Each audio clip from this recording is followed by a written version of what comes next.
of you. It's nice to be here in Pittsburgh, Pennsylvania. I'm from a town of 300 people in southwestern North Dakota. So this is a big town, and I'm happy to be here. My little town, we had 3 bars and 2 churches. And I graduated in the top 5 of a high school senior class of 90 students. And that qualified me for the United States Senate.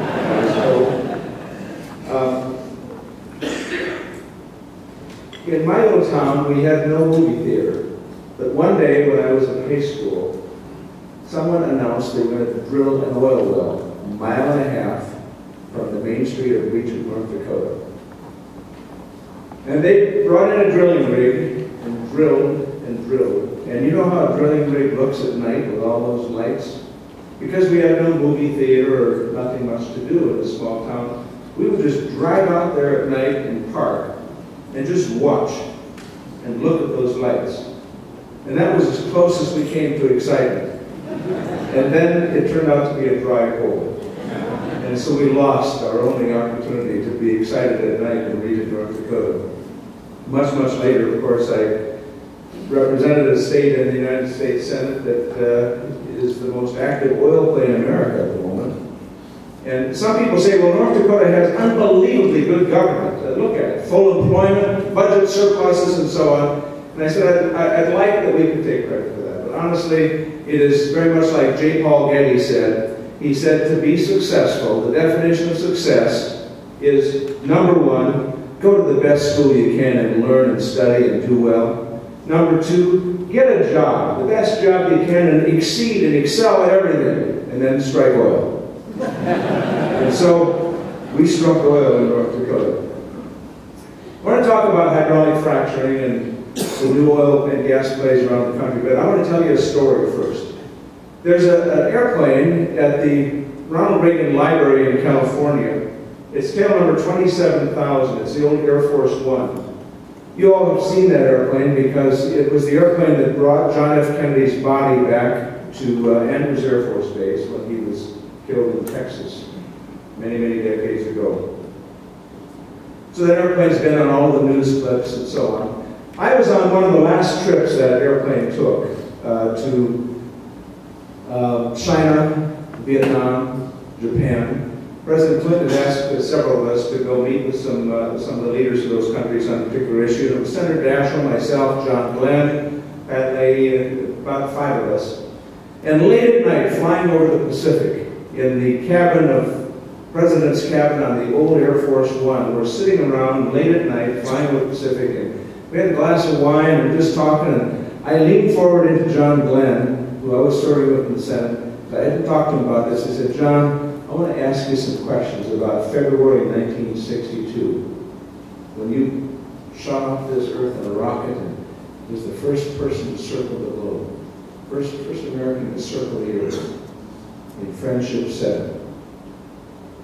And I asked him a bunch of questions, and then I said, John, one of the things I'm curious about, they had asked, I read in the paper, all of the citizens of Perth, Australia, to turn on all of their lights so that this single astronaut flying around the Earth would see the lights of Perth, Australia when he went on the dark side of the planet.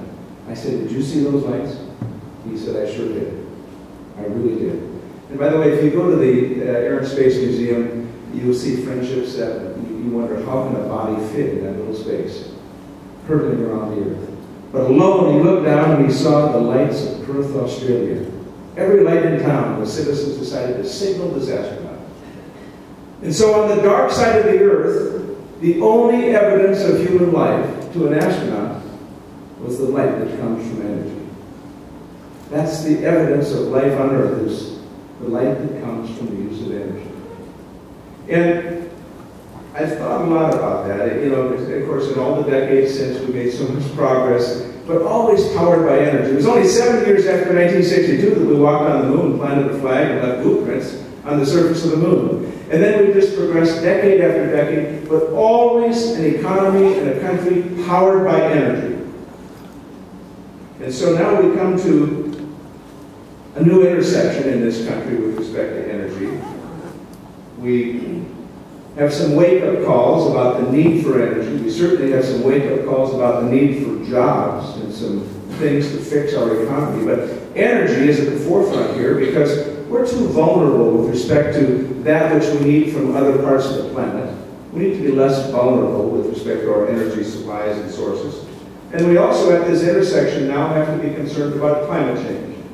Oh, I know there are some that deny it, but the fact is the consensus of scientists that I have heard and listened to for a long time suggests something is happening. We'd be very irresponsible not at least to pursue some no-regrets policies to try to move in the right direction. So we have this intersection about energy and kind of a wake-up call for us all. And so the question is, what's the plan?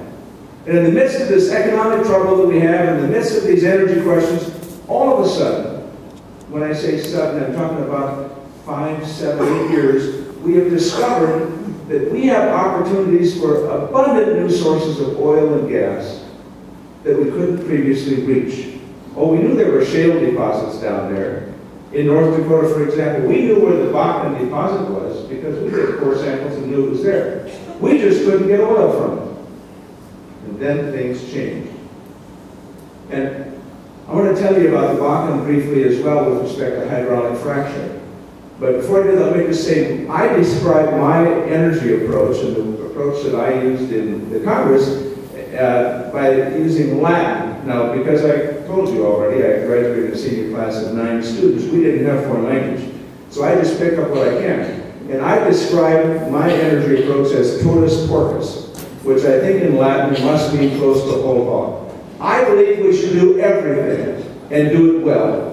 I mean, I'm for renewables, I'm for wind and solar, I'm for maximizing the production safely and responsibly with oil and gas. I want to do everything and do it well to make this country more energy secure and at the same time address the environmental issues that confront us. So in North Dakota, we have the Bakken. I asked the U.S. Geological Survey to do the formal assessment of the Bakken.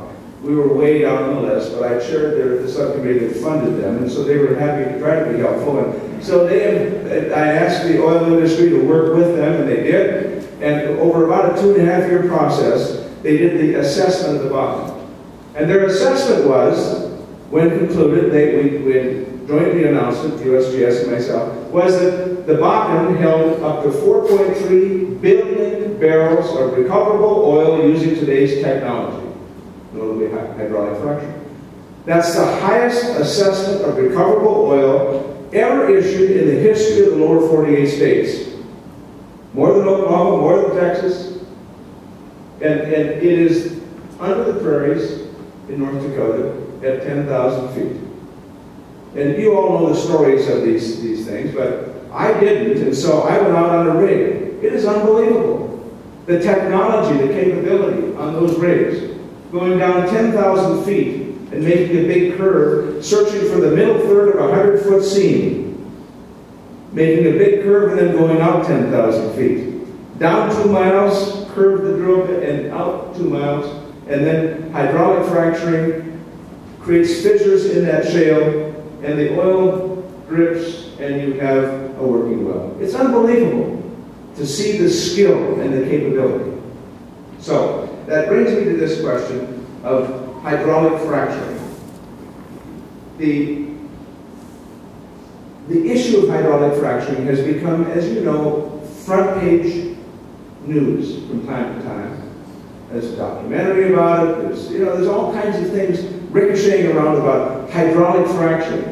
Just the sound is a little different. We maybe ought to come up with a different name for it, a soft name, pleasing. Hydraulic fracturing. We've been doing it for half a century. I mean, this is not new. And so, the question that is being raised is, what about with the opportunity for abundant natural gas from these exciting new fields, and the opportunity for substantial additional oil produced in this country from these new fields? What are the impacts? What's the concern? What might happen with respect to air? What might happen with respect to water supplies? And a range of other things as well. The thing that I would say about the American Petroleum Institute and the program today is, I think it is really important that this organization, and by the way, Jack and Marty and the staff, I think, do a great job. This organization is taking the position of deciding we have to address all these issues, not ignore them, we have to address them. That's the way we will be successful. Now, the issues, for example, in North Dakota are not issues that would be strange to you. Being able to, through hydraulic fracturing, create these new wells. We're drilling about 2,000 wells a year in North Dakota. We have roughly 160, 170 drilling rigs, drilling one new well a month per rig, a couple thousand wells a year. In areas where we never saw any traffic, we now have traffic jams with 18-wheelers. And that's kind of interesting. So what are the issues? Well, the issues are very much like you see with any development. Traffic, additional population, housing, water infrastructure, all of those issues.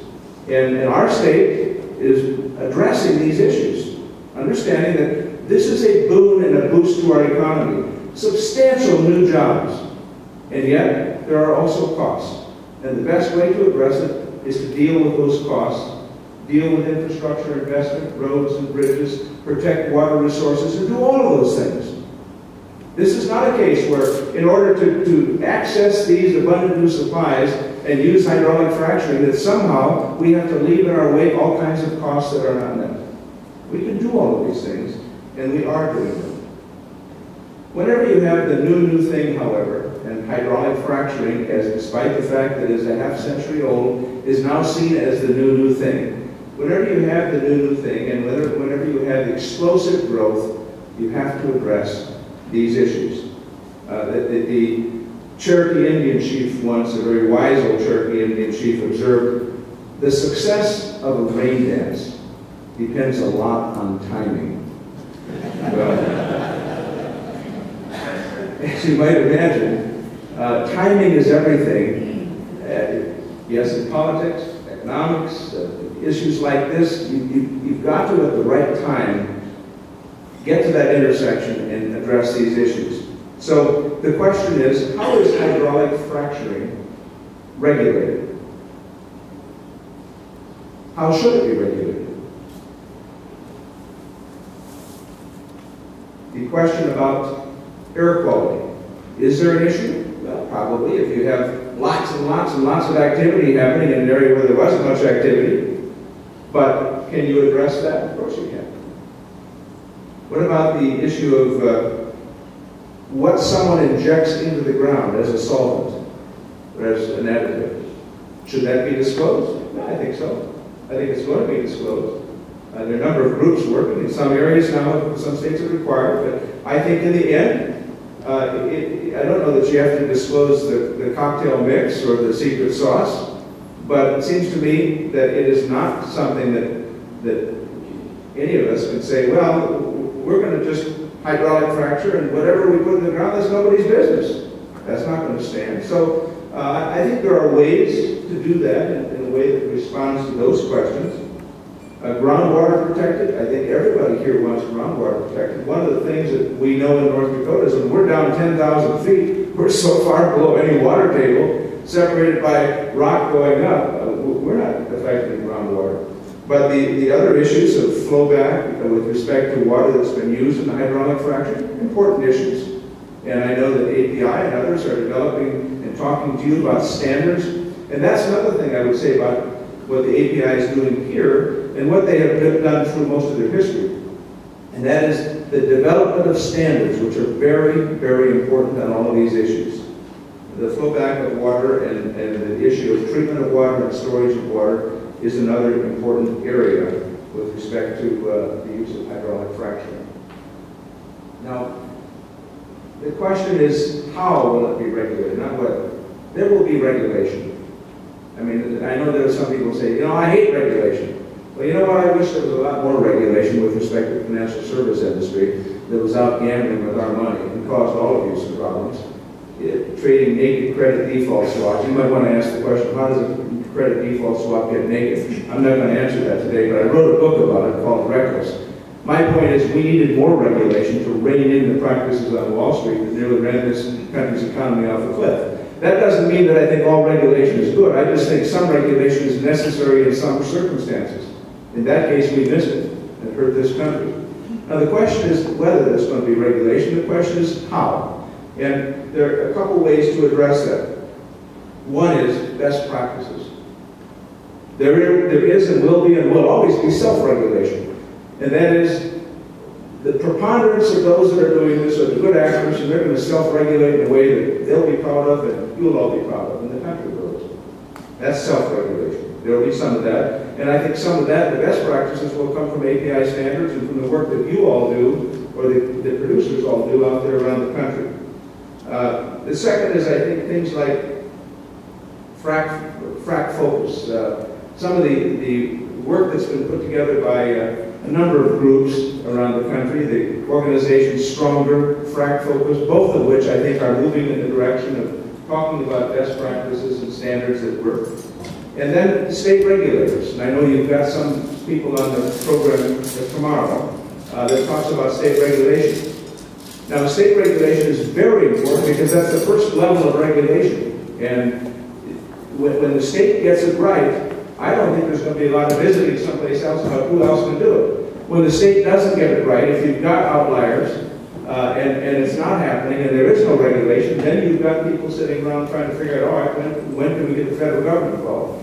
Now, having served in Congress 30 years, I can tell you that people don't just sit there on the floor of the Senate and say, well, what can we regulate tomorrow? It's not the way it works. The way it works is people begin to complain, groups begin to complain, organizations or states begin to complain and say, you know what's happening out here? Have you seen it? Let us tell you about it. We need your help. And so begins this process of somebody saying, well, maybe we need to do something about it. If state regulatory authorities work the way they can, and I've seen plenty that work very, very well, that is going to address the issues that I have just described. I mentioned the Congress. I should be quick to say to you that I have great respect for the United States Congress. I love my time there. I just thought after 30 years that I wanted to do some other things. And now I look back, I've only been gone 9 months, and I look back at the Congress and see what you see, and I realize that it doesn't always look so good. I once told a group, it looked a little like Ogden Nash's 4-line poem. He drinks because she scolds, he thinks. She scolds because he drinks, she thinks. Neither will admit what's really true. He's a drunk and she's a shrew. I wasn't calling my colleagues that in the Congress, but I do recognize that neither side understands what the other side is about, and the result is our country languishes a bit on some really important issues. But so my point is, I don't think that Congress is sitting here deciding we're going to do a full court press on comprehensive federal regulations with respect to fracking. That is not the point at the moment.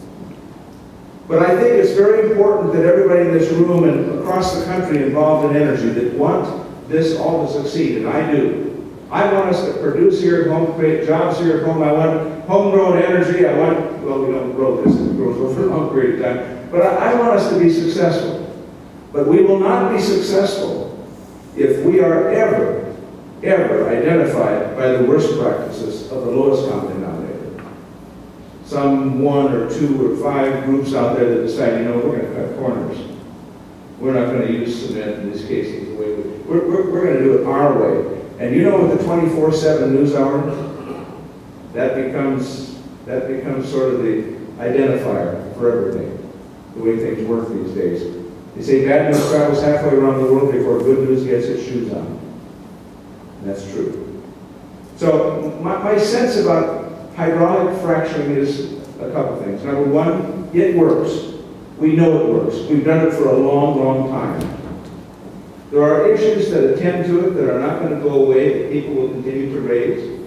Despite that, the best practices and the kinds of work that API and the kinds of work that frac focus is Stronger, the work that the states are doing, I think begins to address all of those issues in a very effective way. And my expectation is that we ought to, as a country, recognize this as good news. It is surprising to me always that when you move into something that becomes really good news, and this is really good news, at a time when we desperately need these jobs, we're putting lots of people to work. when we need more energy from this country. Clean energy. Natural gas, for example, is half the emissions of the other fossil energy. That's good news. We can live with good news. We can accept good news. And so I look forward to working with Jack and API and all of you and others to see that we can be able to capture the full bounty of the promise of new energy supplies in this country. Again, 100, 200 years of new supply of promising energy, that is a big, big deal. Now let me tell you one more story, if I might. About 8 years ago now, we fired a couple of rockets in this country that had on its payload little dune buggies, and we sent them to Mars. And the reason I was interested in that is my first job out of college after I received my MBA was with Martin Marietta Corporation. And I was working on a project called the Voyager project, which was a Mars orbiter, a long, long time ago. And that project morphed into a bunch of other projects much later. And we sent 2 missiles to ship 2 dune buggy-sized vehicles to the surface. And they were in a shroud on the payload. The shroud opened up, and the 2 dune buggies drove off on the surface of Mars. One was called Spirit, one was called Opportunity. They were designed by NASA and they expected to last 90 days, and to send information back to us that they would gather from the surface of Mars with a little mechanical arm that would reach down and sample the soil and tell us about Mars. 6 years later, they were still working. I wish I could tell you this morning they're both still working, but Spirit is now asleep. We're not sure we can wake it up. We did wake Spirit up once before, however, when it went to sleep, by contacting a satellite orbiting Mars, and had the satellite contact Spirit, and Spirit woke right up. It takes us 9 minutes to communicate with our little vehicles that we're driving on the surface of Mars. So think of this. If we can drive dune buggies on the surface of a planet 36 million miles away, any of you really think we don't have the capability of getting some natural gas and oil out of a shale position 10,000 feet under the ground? Of course we can. Of course we can. American ingenuity will get that for us, strengthen this country, and advance this country's greater. Thank you very much.